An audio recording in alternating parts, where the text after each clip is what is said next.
Glória a Deus.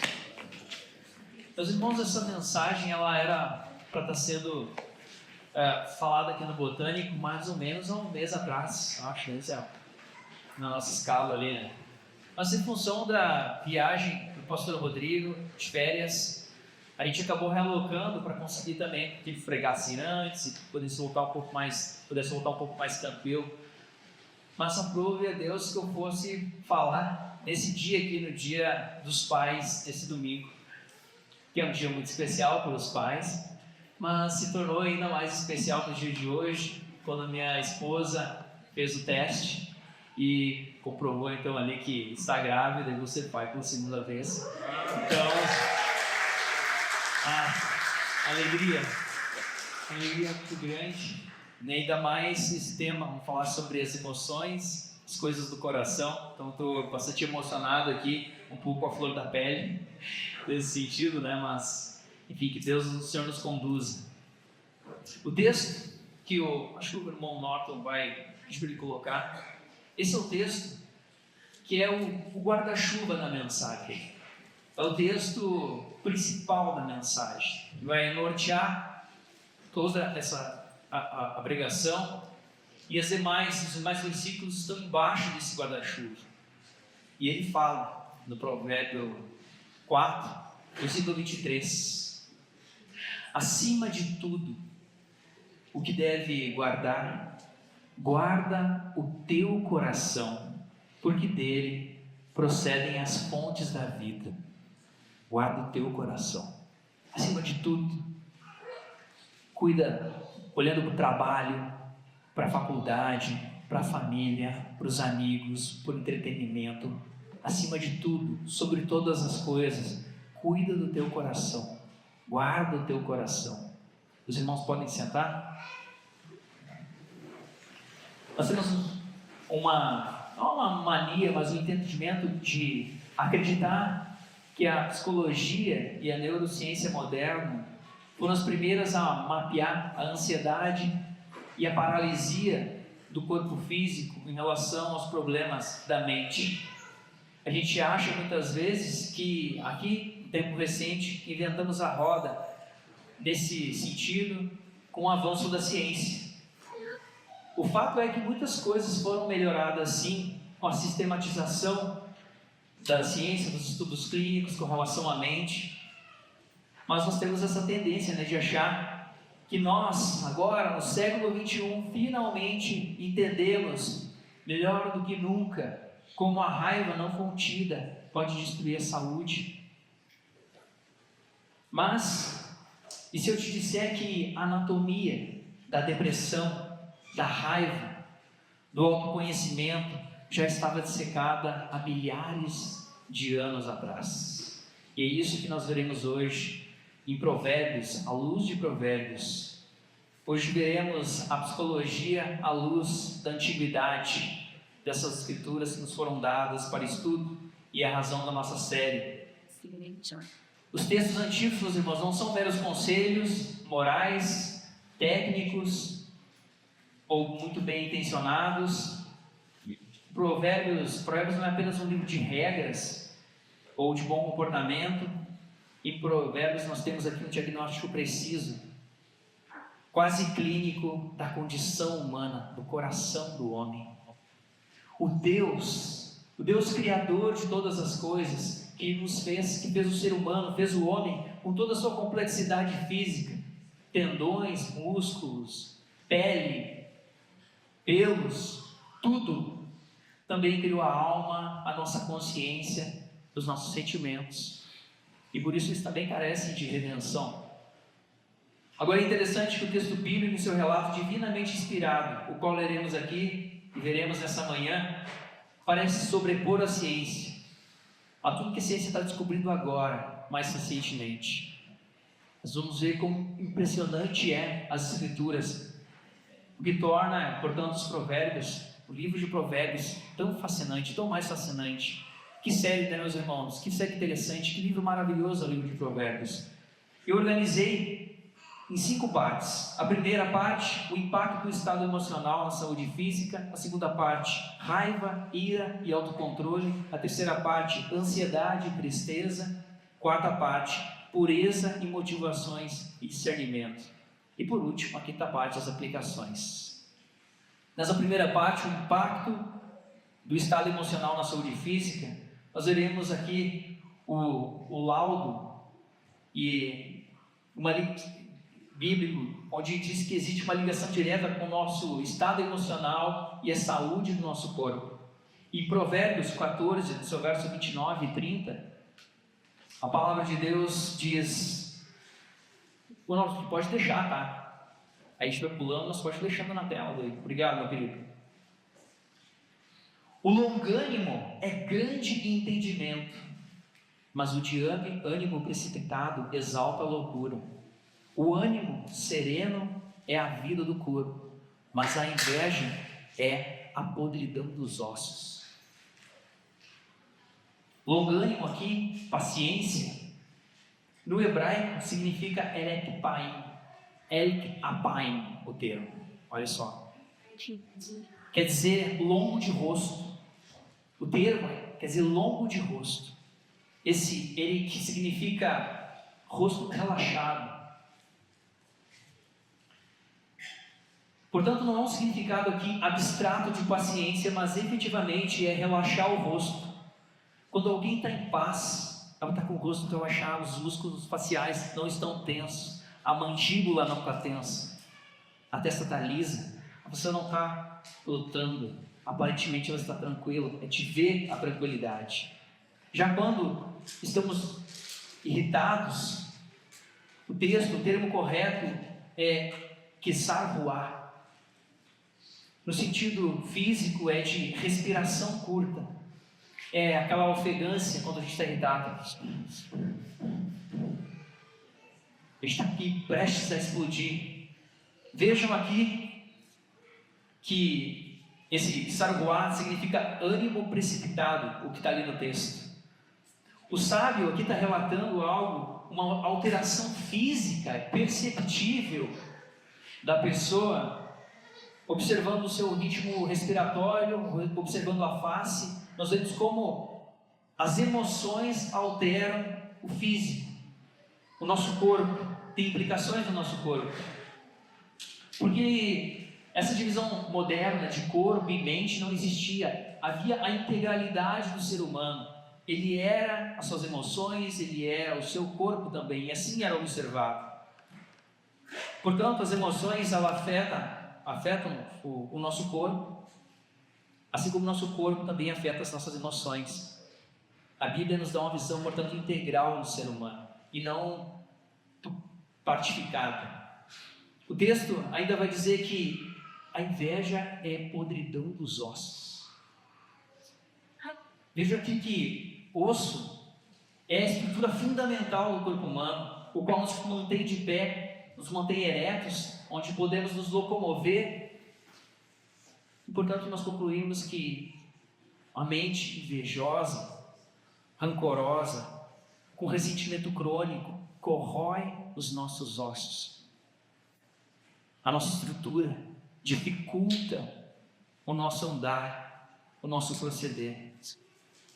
Vejam que as emoções doentias, elas exaurem as nossas energias vitais do nosso corpo, tomam conta de nós, nos castigam, nos judiam, nos maltratam, nós somos sugados.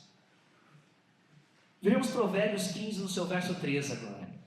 Diz: o coração alegre aformoseia o rosto, mas com a tristeza do coração o espírito se abate. O coração alegre aqui é um bom remédio, ele afeiçoa o rosto. O coração alegre mostra a alegria da pessoa, um rosto bonito, alegre, do jeito como deve ser.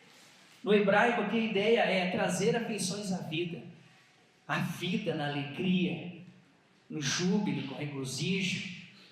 Esse é o estado original do ser humano, no qual deveríamos estar sempre. Agora, o ressentimento crônico é como um cupim em uma casa de madeira. Nós olhamos aquela casa de madeira bonita, bem pintada, arrumada, parece forte em suas estruturas, mas não podemos ver lá dentro, nas suas vigas de sustentação, o cupim corroendo e comendo. Quando a estrutura está podre ou apodrecendo, qualquer vento forte pode abalar essa casa e ela cair. Portanto, fingir, mostrar uma fachada que está bem, existe muita energia vital da gente, nos consome a mente, nos destrói por dentro, corrói os nossos ossos. É isso que o texto de Provérbios está dizendo. Isso drena demais as nossas energias. Que difícil que é isso. Difícil é lidar com as emoções. Nossas emoções também carecem de remissão. É mais ou menos quando o carro, colocamos numa marcha mais pesada e precisa subir no morro. Ele faz uma força muito grande, o motor está trabalhando muito para poder levar até lá em cima. Há atrito, a força, ele está andando, mas há ali muita energia sendo gasta. Ao contrário de quando estamos numa descida, numa ladeira, a gente pode colocar até no neutro, né? Não é aconselhável, mas você fecha no neutro, o carro flui, trabalha menos, há menos atrito, consegue andar com leveza. Basicamente esse entendimento. A tristeza do coração está abatendo o espírito. Veja o Provérbios 17 no seu verso 22 agora. O coração alegre é bom remédio, mas o espírito abatido seca os ossos. Mesma ideia. Mas aqui nós temos o coração alegre é bom remédio. O coração alegre é bom remédio. Olha só que interessante isso. Em 1967, Pat Adams começou nos Estados Unidos a colocar um nariz de palhaço. Ele era um médico e entrar dentro dos hospitais. Depois, em 1986, um ator, Michael Christensen, criou uma fundação chamada a Clover United, The Big Apple Creek Circles, nos Estados Unidos. E em 1991, no Brasil, um ator chamado Wellington Nogueira criou Doutores da Alegria em São Paulo. Você já deve ter visto isso em diversos lugares. Introduzido a palhaçaria hospitalar no Brasil. Ou seja, os benefícios imunológicos do riso, da alegria, que agora, tão recentemente, a ciência descobre e deixa entrar nos hospitais para alegrar os enfermos, para ajudar eles na recuperação. Quase 1000 anos antes de Cristo, Provérbios já relatava isso, que a alegria do coração é um bom remédio. O coração alegre é um bom remédio, ajuda na recuperação. Olha que maravilhoso que é isso. Que riqueza que é isso no texto de Provérbios, na nossa Bíblia Sagrada está relatado aqui. Parte 2. Vamos falar aqui um pouquinho sobre raiva, ira e autocontrole. E o texto de Provérbios é no capítulo 16, do seu verso 32. E a palavra de Deus diz: melhor é o impressionante na paciência do que o guerreiro poderoso. E o que domina o seu espírito do que o que toma uma cidade. Esse guerreiro poderoso aqui é Gibor, o termo. Como herói, guerreiro, conquistador, aquele que conquista uma cidade, aquele que subjuga toda uma cidade pelo seu poder, pela espada. Ele é forte, ele é impetuoso, ele é um guerreiro, ele é temido, ele é um conquistador. Mas a sabedoria vai dizer que o mais impressionante é quem domina a si e tem paciência. O guerreiro poderoso pode conquistar uma cidade pela batalha, pela sua força, e uma única vez obter esse êxito. Mas veja o que o texto nos diz: o paciente que controla suas paixões considera uma batalha e conquistar uma cidade como um brinquedo de criança. Não é nada. A batalha pode durar um dia, na pior das hipóteses uma semana, pior ainda quem sabe um mês. Mas ser paciente pode ser uma luta de uma vida inteira. É uma guerra de uma vida inteira, da carne militando contra o espírito. Essa é a grande guerra, a grande batalha. Por isso que melhor é o longânimo do que o herói, do que o guerreiro. Portanto, Quem é forte, no fim das contas? Aquele que controla suas paixões. Provérbios 25, no seu verso 28, vai dizer: como a cidade derrubada, que não tem muros, assim é o homem que não pode conter o seu espírito. Naquele contexto, uma cidade sem muros, ela poderia ser facilmente invadida por animais, por nômades, por conquistadores. A vulnerabilidade de uma cidade sem muros era muito alta. E se a gente não tem muros emocionais, qualquer provação externa vai ditar o nosso estado de espírito. Provérbios 29, no seu verso 11 diz: o tolo derrama toda a sua ira, mas o sábio a reprime e apazigua. A pessoa que perde a sua soberania, perde a soberania sobre si, por falta de controle, e muitas vezes por falta de maturidade emocional. Qualquer um maldoso, qualquer um que por ruindade chega nela e instiga, e sabe o ponto fraco, e faz isso por maldade, faz isso porque quer ver ela derrubada, e faz isso porque gosta de ver o circo pegar fogo. Se nós não temos essa estrutura, esse muro, essa barreira emocional, nós estamos à mercê de, como o texto diz, dos tolos que derramam toda a sua ira sobre nós. Por isso, no grito de fúria, no esquentar da nossa cabeça, nós perdemos muita energia com isso, se estressando com essas coisas. Nós vamos nos esvaziando, perdendo tempo com um monte de coisa, com um monte de futilidade, com um monte de picuinha, e essas coisas vão amarrando a gente, nos prendendo, e a gente fica: eu quero mudar, eu estou cheio de coisa para fazer, eu não quero ficar perdendo tempo com isso, eu preciso lidar com isso.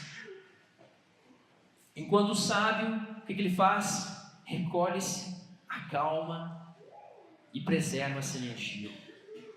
É saber quais lutas valem a pena lutar, quais lutas realmente valem todo o esforço, todo o nosso empenho, e quais são as lutas que são futilidades e não levam a lugar nenhum.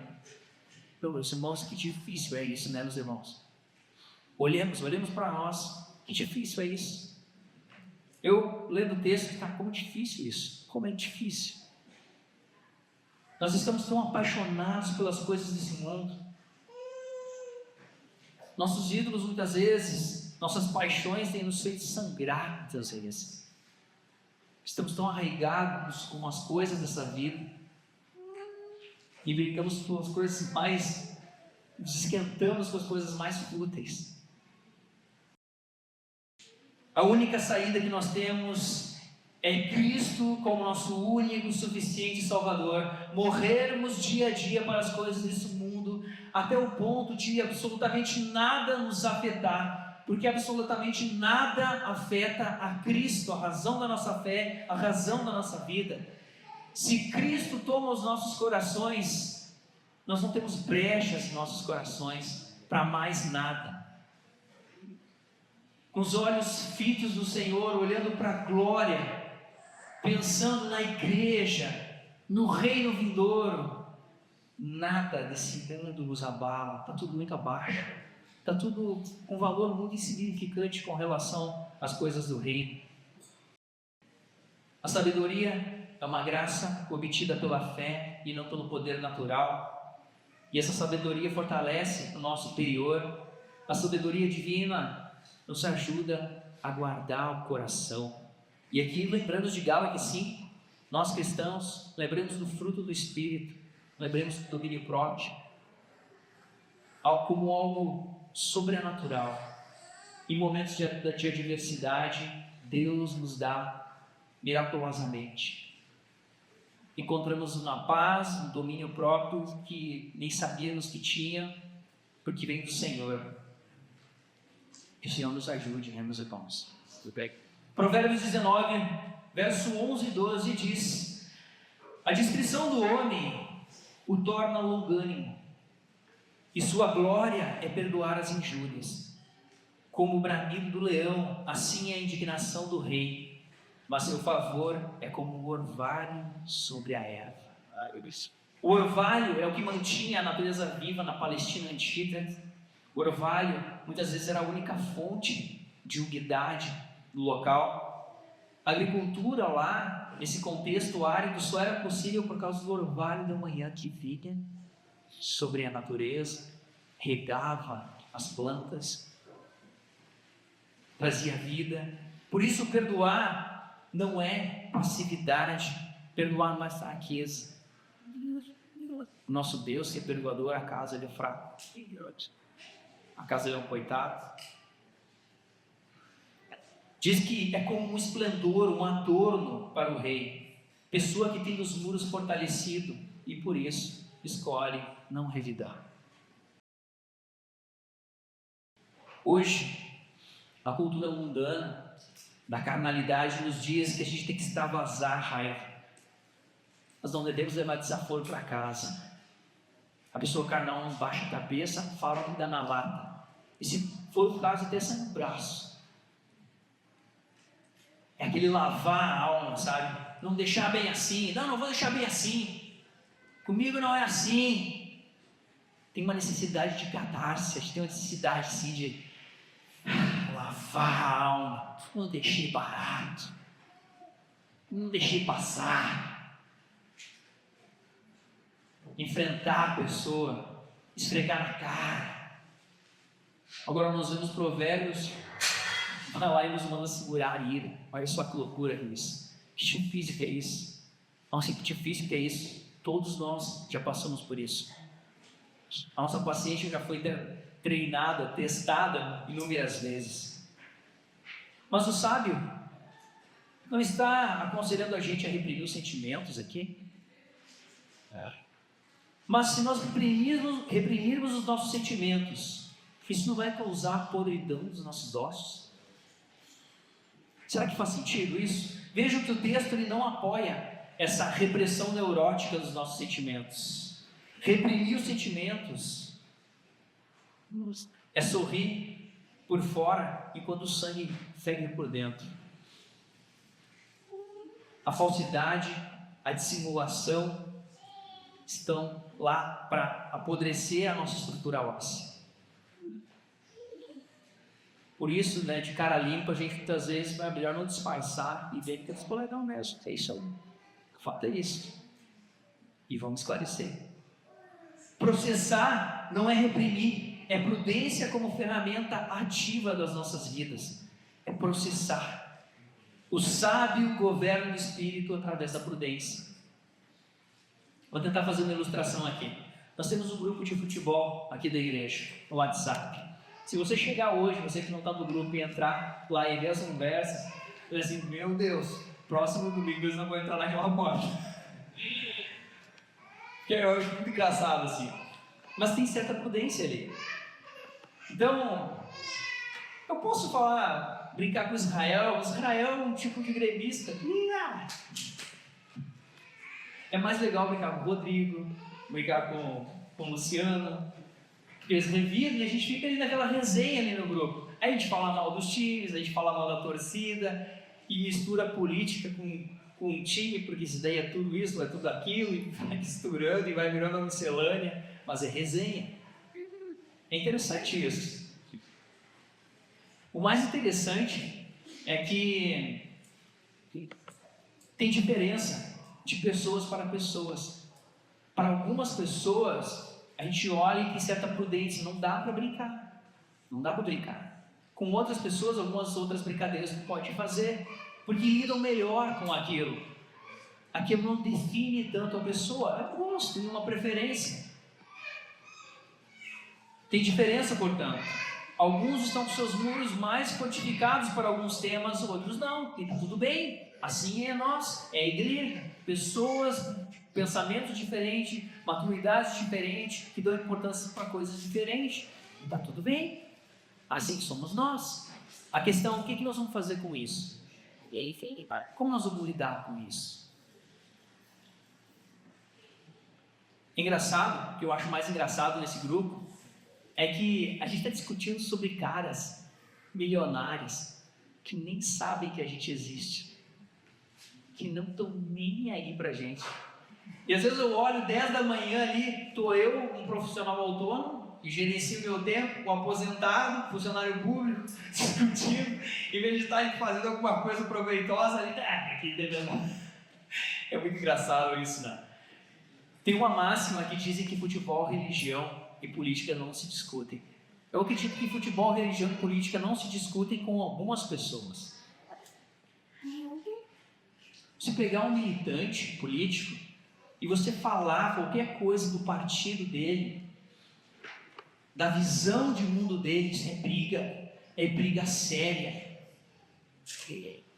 Porque toda a vida da pessoa está direcionada, está canalizada a partir daquela visão de mundo. Se você fala mal de uma instituição, um assembleano roxo, fala mal da Assembleia de Deus, tu briga com ele, porque ele enxerga o reino de Deus e o mundo a partir daquela igreja. Aqui dando só um exemplo, né? Então, existe o fanatismo e a idolatria nos mais diversos temas das nossas vidas. A questão é que a gente tem que lidar com isso, tolerar em algum grau, e tem que ter essa prudência. Por isso que a prudência avalia a ofensa. A prudência desmonta o gatilho da raiva intelectualmente e emocionalmente antes da explosão. É você saber que não é, no fim das contas, não é pessoal. Prudência é a decisão ativa de perdoar e soltar o peso, ao invés de arquivar a mágoa. É você ver a panela ali fervendo e você ir lá e desligar o fogo, ao invés de ver ali a panela fervendo e largar uma tampa pesada em cima e deixar ferver. Parte 3. Ansiedade e tristeza. Mas, e quando o cerco acontece do lado de dentro? Quando o inimigo sorrateiramente ataca o nosso interior. Nossa cidade está trancada, está segura, parece ter os muros fortes, mas a comida está lá dentro apodrecendo. Vamos ver o que o texto fala sobre a lógica da depressão psicológica. Provérbios 12, no seu verso 25, diz: a ansiedade no coração do homem o abate, mas uma boa palavra o alegra. Veja só que interessante isso. O texto fala da ansiedade como uma angústia extrema, peso esmagador do nosso coração, pavor de perder algo essencial para a nossa vida. O peso da ansiedade é tão grande que parece esmagar o nosso coração e travar a nossa cognição, travar as nossas ideias. É um medo tão grande.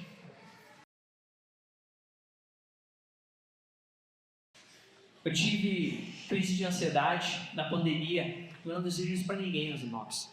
Que difícil foi aquilo. E era contagem de mortos. Os jogos era contagem de mortos todo dia, aumentando e aumentando. Tu olhava para as ruas, não tinha nada. Vocês passaram por isso, viu? Que terrível foi aquilo. E tu só vendo notícia ruim, só notícia ruim. Eu lembro que alguns dias, uma semana terrível, terrível, eu não conseguia dormir.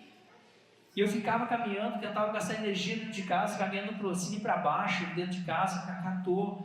E eu não conseguia não pensar naquilo, eu tentava pensar em outra coisa e automaticamente algo fosse mais forte do que eu, me arrastava novamente para aqueles pensamentos ruins.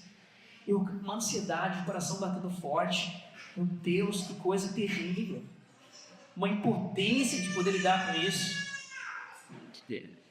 E eu achei um livreto, só que não estava conseguindo me concentrar para ler. Graças a Deus achei esse livreto em audiolivro de Max Lucado. Por isso que o texto fala: uma boa palavra o alegra. É um livrinho sobre ansiedade de Max Lucado, que eu colocava no celularzinho, bem baixinho ali do lado do travesseiro, ia dormir ouvindo ali. Nossa, que maravilhoso. Ali eu me despedi de todo o preconceito, né? Porque a gente fica, né? Teologia, quero só teologia reformada, quero só teologia bíblica, Max Lucado, cara, muito bom, fantástico. Recomendo a vocês. É um livro sobre ansiedade de Max Lucado. Que rico o texto é, muito bom. Deus usou ele nessa obra. E ali eu entendi isto. Uma boa palavra pode restaurar a esperança. Aquele livrinho, aquele audiolivro me ajudou a superar aquela crise de ansiedade. Como Ezequiel, que viu o vale de ossos secos. E ali soprou vida sobre aquele lugar, profetizou sobre aquele lugar, e bem conhecemos a história. Mas o sábio de Provérbios, ele não romantiza a dor. Vejamos aqui Provérbios no seu capítulo 18, no verso 14, que diz: o espírito do homem o sustenta na sua enfermidade, mas ao espírito abatido, quem o levantará? Quando é o próprio espírito que quebra, as nossas motivações, as nossas forças se vão. É algo interior. Imaginem o celular, meus irmãos. O celular que todos nós temos. Só as crianças aqui não têm. O celular, aquele dividido entre o hardware e o software. E no hardware nós vemos a tela, os botões, a parte de metal, a câmera. O software do celular, ou é um iOS ou é um Android. Quando nós quebramos a tela, quando o botão não funciona, quando a bateria não carrega mais, ou não começa a esquentar, o software continua funcionando em segundo plano. Ele entra num modo de economia, modo de segurança, mas o software continua funcionando. Agora, quando o software tem um problema,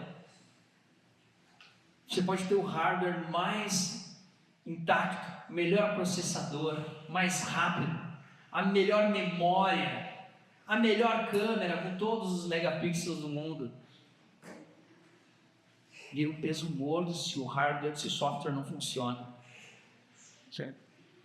Esse é o nível de paralisação que a sabedoria antiga descreve aqui para nós. O sábio de Provérbios sabe que a dor do abatimento mental é mais severa do que qualquer dor física. O sábio de Provérbios diz que é uma dor solitária, que é difícil de carregar, de dividir com alguém, né? É um peso que a pessoa carrega, da depressão, da ansiedade. Muitas vezes é difícil de expressar, de falar, de compartilhar. E por isso, meus irmãos, a importância vital da comunidade. Porque quando o sistema colapsa, a pessoa não consegue reiniciar a si mesma, é preciso uma palavra de fora. Um discurso bondoso, encorajador, não somente gentileza, mas uma palavra que dê vida, que traga amor, que traga esperança. As nossas palavras são literalmente aqui um cabo de força, um choque de reinicialização para esse sistema que está travado. O impacto biológico de uma simples palavra de encorajamento tem muito poder. Muito poder. Mas como nós podemos ter certeza de que nós conhecemos a nós mesmos? Como tu sabe disso, Lision? Que tu te conhece de verdade. Se escondemos coisas dos outros para garantir que não, o que pode garantir que não nos escondemos coisas de nós mesmos? Vamos entrar no nosso quarto ponto: pureza e motivações, discernimento. Provérbios 16, no capítulo 16, no verso 2 diz: todos os caminhos do homem são puros aos seus olhos, mas o Senhor pesa os espíritos. Veja só que texto, talvez o texto mais interessante da nossa mensagem. O que quer dizer aqui é que todo mundo é herói aos seus próprios olhos. Todo mundo está certo aos seus próprios olhos. Todo mundo é o herói da sua própria história. Somos mestres em justificar as nossas falhas. Então vem o texto aqui e destrói a nossa segurança e fala que Deus é quem pesa os espíritos. Vejam que interessante. A ideia aqui é que Deus sabe as nossas motivações. É como se Deus colocasse na balança o nosso coração e a verdade. Deus sabe. Deus sabe avaliar porque Ele usa o peso exato na avaliação das nossas intenções, do nosso coração. O Deus Santo, o qual nós nos referimos, o qual nós vemos, que tanto enfatizamos que é o Deus de amor, Deus maravilhoso, Deus criador, que é o Deus de justiça. Normalmente nós dizemos, Ele é um Deus de amor, maravilhoso e gracioso para mim, e deve ser um Deus de justiça para o fulano, que Deus faça justiça para o ciclano, que Deus faça justiça para o outro, que Deus pese a sua mão sobre o outro, e para nós que venha seu amor, a sua graça, a sua bondade, a sua benignidade, para mim a graça, para os outros justiça.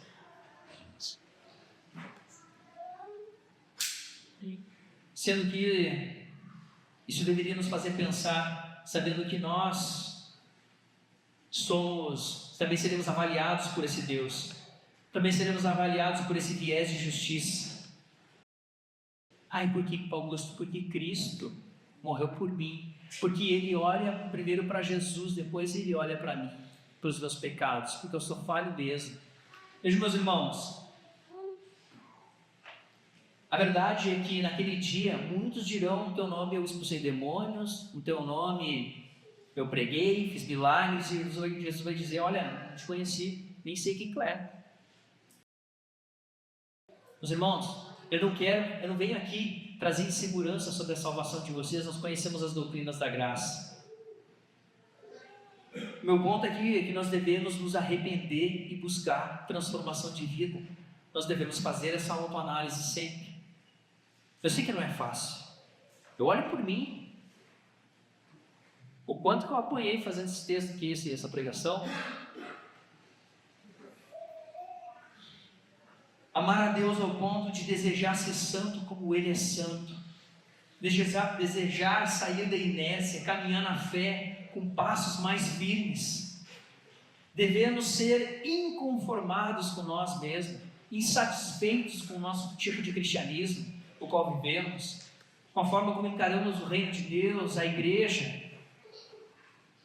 É fato, meus irmãos, nós não podemos caminhar um ano ao lado de Jesus e no segundo ano parecer que ainda estamos no primeiro ano. Não tem como, é impossível. Não podemos ser indolentes diante de Deus, diante do Espírito Santo que habita em nós. É preciso buscar crescer na graça e no conhecimento do Senhor Jesus. Nós sabemos as nossas falhas e elas são muitas. Ainda assim, desejamos ser servos mais parecidos com o nosso Senhor, com o nosso Mestre. Desejamos o caráter de Cristo, sermos mais parecidos com Jesus.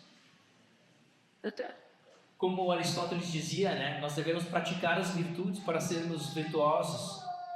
Nós devemos praticar a santidade para sermos mais santos. Veja o que diz Provérbios, capítulo 20, no verso 27. O espírito do homem é a lâmpada do Senhor, o qual esquadrinha todo o interior do ser. Veja que confrontador que é isso aqui. O fôlego humano, nossa consciência, está aqui atuando como lâmpada do Senhor. A ideia é que existe um lugar no coração humano onde reside o nosso eu. O nível mais profundo da existência humana. A verdade sobre a pessoa que muitas vezes nós mesmos desconhecemos. Quando nós dizemos: isso não era o que eu queria ter dito. Não, isso não era o que eu queria fazer. De onde veio essa pessoa? De onde ela surgiu? Eu estou uma vida inteira vivendo aqui, E do nada surge alguém, uma atitude que não era para fazer. De onde é que vem essa pessoa? Quem é esse cara? O centro existencial, o eixo da nossa vida, os recantos mais profundos da nossa psique, os porões onde trancamos as nossas motivações reais, dessas as quais muitas vezes nos assustamos. Ao vincularmos respirar, ar, com palavra, discurso, nós conseguimos entender um pouco melhor esse texto, esse versículo.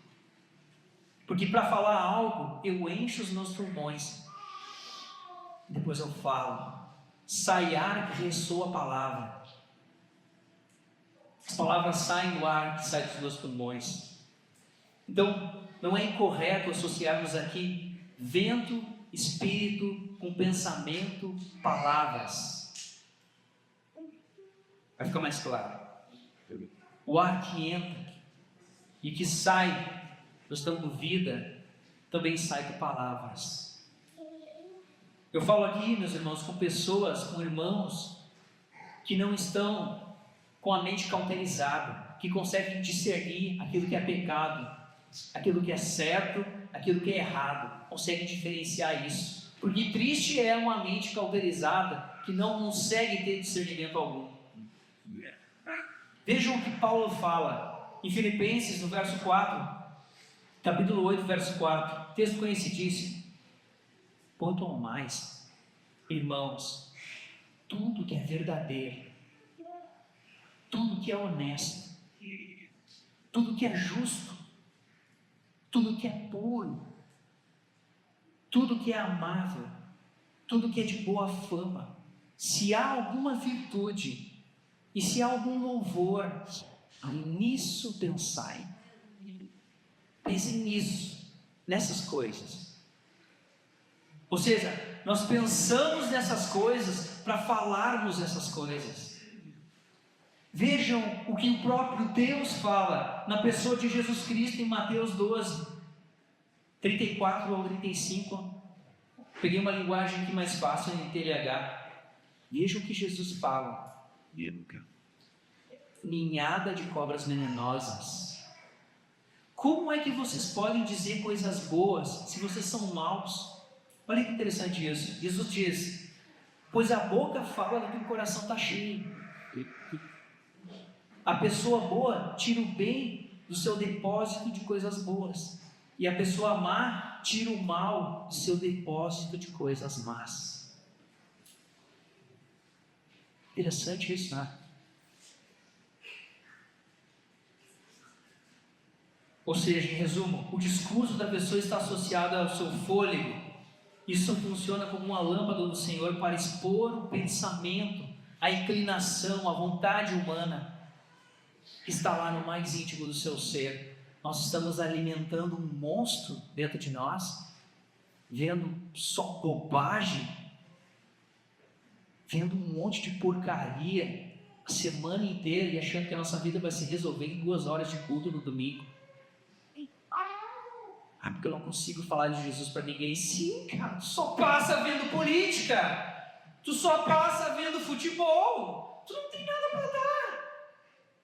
É a verdade, a gente não tem nada para dar, porque a gente não está interessado em alimentar a nossa mente com essas coisas, com as coisas do reino.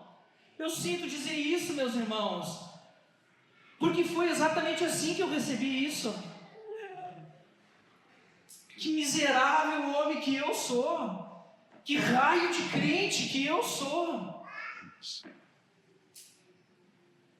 Talvez alguém possa dizer: mas Augusto, eu posso manipular as minhas palavras. Sim, você pode falar palavras que você não quer dizer. Assim que você pode, e quando faz isso, você sabe que faz isso, você sabe que manipula, você sabe que fala o que não quer dizer. Isso é o seu juízo pessoal.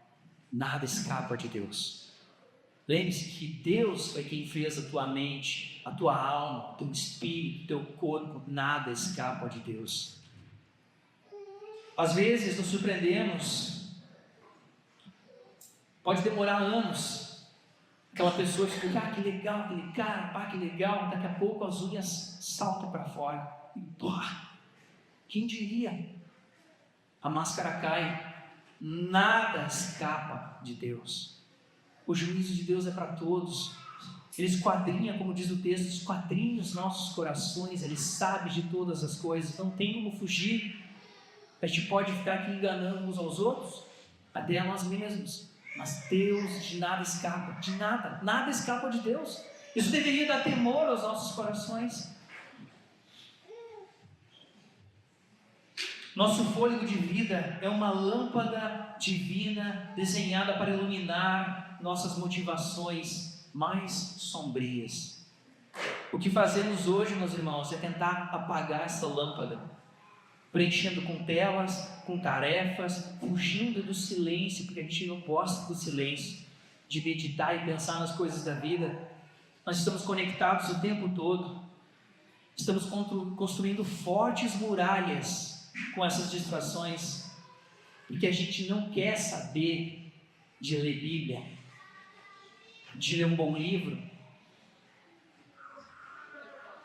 O Evangelho vai nos confrontar. É isso que o Evangelho faz. É isso que o Evangelho faz. Nós temos que lidar com isso.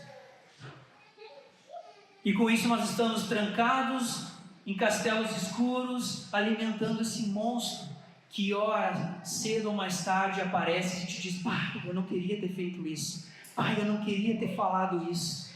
Eu não queria ter feito aquilo. Quem é essa pessoa que eu não quero ser?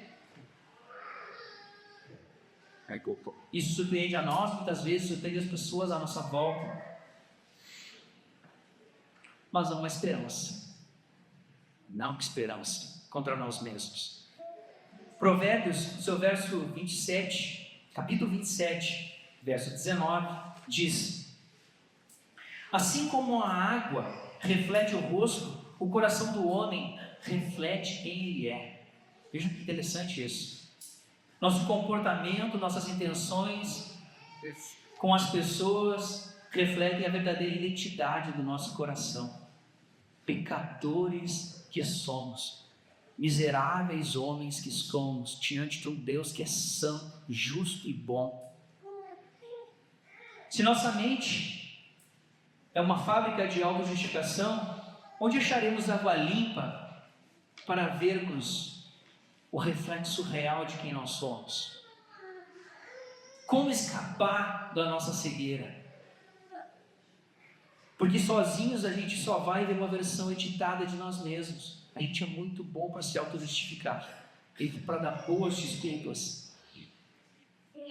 A resposta inevitável dos irmãos é a comunidade e é a verdade objetiva. Nossa autoavaliação isolada não é confiável e o isolamento só reforça a nossa culpa. A gente vai falar lambendo nossas feridas. A água limpa que reflete quem somos surge das interações práticas e principalmente das críticas firmes em amor dos outros sobre nós. Os conselhos sinceros de quem nos observa do lado de fora. A consciência iluminada por Deus que devemos ter é aquela que aceita a avaliação externa de quem caminha com a gente, de que a gente sabe que pode confiar e que nos ama e que quer nos ver na eternidade ao nosso lado. Tudo bem. Essa pessoa é confiável. Se ela quer passar a eternidade contigo, ela é bem confiável.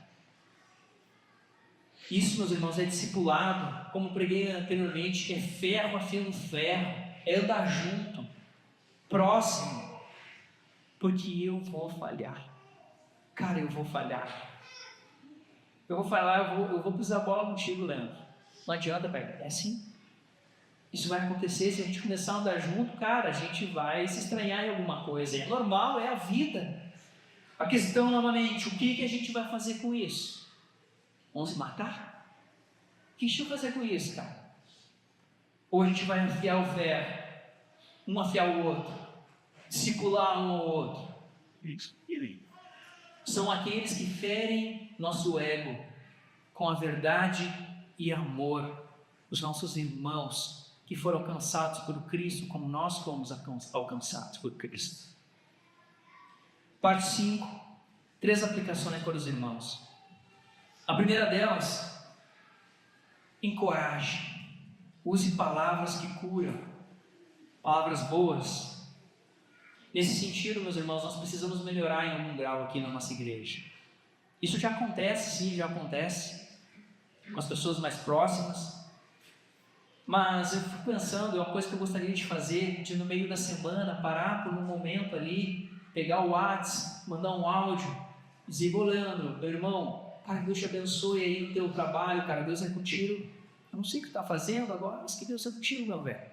Ô Patrícia, tu está ensinando um desafio, que Deus te abençoe em nada. Encorajar, uma palavra de amor. Provérbios 12, 25 fala: a ansiedade do coração do homem o abate, mas uma boa palavra o alegra. Ô Isaac, eu sei que tu está aí lutando aí, cara, vindo atrás, tal. Então Isaac, Deus é contigo, meu irmão, tamo junto. Deus te abençoe, Deus te dê graça nesse dia de hoje. Por que a gente não faz isso? Cara, qual é a dificuldade de fazer isso? Se isso fosse em 1995, tudo bem. Nem todo mundo anda com o telefone fixo, né? Não tem como. Mas por que a gente não faz isso? Por que a gente não se importa com isso? Façamos uma autoavaliação aqui. Eu quero encorajá-los a serem intencionais, a serem propositivos. Não somente com quem está mais próximo, mas ter uma boa palavra que alegra o coração de alguém, de algum irmão, fora do teu BG. Vejam só os benefícios disso. Segundo a ciência, se for mais fácil para alguém acreditar, falar uma boa palavra, impacto biológico, reduz o cortisol, que diminui o hormônio do estresse e acalma o sistema nervoso, libera a ocitocina, que cria a sensação de segurança e conexão social, ativa a dopamina, que estimula o sistema de recompensa, o prazer, regula os batimentos, ajuda a estabilizar o sistema cardíaco, impacto mental, gera alívio, diminui a sensação imediata de medo e de solidão, aumenta a coragem, dá mais força de continuar tentando, melhora o foco, ajuda o cérebro a pensar com mais clareza, cria resiliência, fortalece a confiança de lidar com os problemas, porque tem alguém torcendo por ti. Cara, por que a gente não faz isso? Sério, ele explica, por que a gente não faz isso? Qual o problema? E aqui eu me direciono ao presbitério da igreja agora, ao Isaac, ao Edilênio, Israel, ao pastor. Rapaziada, a gente precisa começar a fazer isso. Eu sei que a gente já faz isso, a gente prega com amor, a gente quer ver as pessoas caminhando firmes na fé com Cristo, crescendo em graça e conhecimento, e a gente se preocupa e gasta tempo, e que a gente sabe. Isso. Mas será que a gente não poderia, de repente, ser um pouco mais intencional a começar por nós mesmos? O Israel já faz isso em algum grau quando compartilha seus devocionais ali no grupo da igreja. Mas uma mensagem individual para alguém, lá para o Christian. Ô Christian, Deus te abençoe, meu irmão. Por que a gente não faz isso? Será que a gente tem medo de um dia ser abandonado, essas pessoas dizerem: não, eu não quero mais congregar aqui, eu não quero ficar nessa igreja, e a gente ter feito tudo isso? Será que é isso? Que bobice seria se fosse isso, né, meus irmãos? Eu falo isso porque eu quero começar a fazer isso. Eu me cobro de fazer isso. De uma palavra de amor, uma palavra que fale de vida para as pessoas, para os membros da nossa igreja, o qual Jesus confiou para a gente, né, Juliano? Não custa nada, cara. Um minuto está feito. E a gente sabe que não vai ser falso, porque a gente se importa com as pessoas, a gente se importa com vocês. No fim das contas, a gente sabe que não é sobre nós, então eu não tenho vergonha de dizer isso, porque não é sobre mim, não é sobre o que tu vai achar se eu estou forçando a barra. É sobre Jesus e sobre o que Jesus confiou para nós, sim. E para todos aqueles que estão aqui, são chamados filhos de Deus. Meus irmãos, façam isso, meus irmãos. Encorajem uns aos outros. Deem feedback. Fala: João, estava muito legal o baixo, cara. Continua firme, cara. O senhor estava muito legal tocar. Irmã, que benção tu dando aula para o meu filho. Muito obrigado, que Deus abençoe a tua vida. Obrigado pelo pessoal do som que está arrumando o som, que não é que nem antes, que se ia apagando e era ruim. Obrigado por isso. Que Deus te abençoe. 2. Na próxima vez que cometer um deslize, veja como nossa mente inventa uma desculpa rapidamente. É assustador como a gente faz isso. Eu só gritei porque estava cansado. Eu só fiz isso porque me provocaram. Eu só ignorei porque não tolero. Ter o poder de parar, racionalizar, no meio da tempestade, dizer: eu errei, eu tenho minha parcela. Ela errou, mas ela é falha, ela é pecadora, essa pessoa. Perdão é parar de se justificar, é a gente governar as nossas emoções. Lembre-se que isso é uma vitória maior do que conquistar uma cidade inteira por meio da força toda. Esse é o verdadeiro guerreiro, que tenta lutar contra as suas emoções. Por último, encerrando, Deus é a âncora do nosso coração. O Senhor, se algo cativa, ganha força em nossas vidas, isso puxa e arrasta todas as demais coisas. Quando qualquer coisa tem peso maior, essa determinada coisa dita toda a nossa vida. E somente quando Deus for a âncora maior da nossa vida, Ele vai arrastar todas as demais coisas. Deus puxará o nosso trabalho, Deus puxará a nossa família, Deus puxará a nossa igreja, Deus puxará os nossos amigos, os nossos hobbies. Porque a âncora de Deus é muito mais pesada na nossa vida. E aí vem a pergunta: em que o nosso coração está ancorado? O Provérbio 4, 23, o qual abrimos diz: acima de tudo, o que se deve guardar, guarda o teu coração, porque dele provém as fontes da vida. Vamos nos colocar de pé, meus irmãos? Guarda o teu coração para o amado da tua alma. Oremos ao Senhor. Espírito Santo de Deus, nós dividimos, Senhor, que Tu habite, Senhor, em nós, que Tu encha, Senhor, os nossos corações. Senhor, que Teu Espírito, como óleo, seja derramado sobre os nossos corações e traga cura, Senhor, sobre ele. Te pedimos, Senhor, que o Teu Espírito Santo transborde em nossas vidas, até que esteja cheio de Ti, cheio de amor, porque Tu és o Deus de amor, Tu és amor, Deus. Espírito Santo, trabalha, Senhor, em nossas vidas, nas nossas falhas, nas nossas fraquezas, Senhor. Traga, Senhor, a unidade, Senhor, pela qual Tu mesmo morreste na cruz. A unidade para que o mundo veja que Tu és o Pai, que Tu veio até nós, Senhor, para essa tão grande missão, resgatar aqueles que haviam perdido. A partir de nós, a partir da Tua igreja, Senhor, que Teu Espírito Santo transborde em nossas vidas, Senhor. Venha, Senhor, sobre a igreja do Botânico, venha sobre mim, sobre os meus irmãos. Ajuda-nos, Senhor, que sejamos, Senhor, uma igreja cativante, pessoas amorosas, perdoadoras, Senhor, e que isso reflita a Tua glória em nós e na Tua igreja. É o que pedimos, em nome de Jesus. Amém. E perdão pelo tempo, meus irmãos. Amém. Então,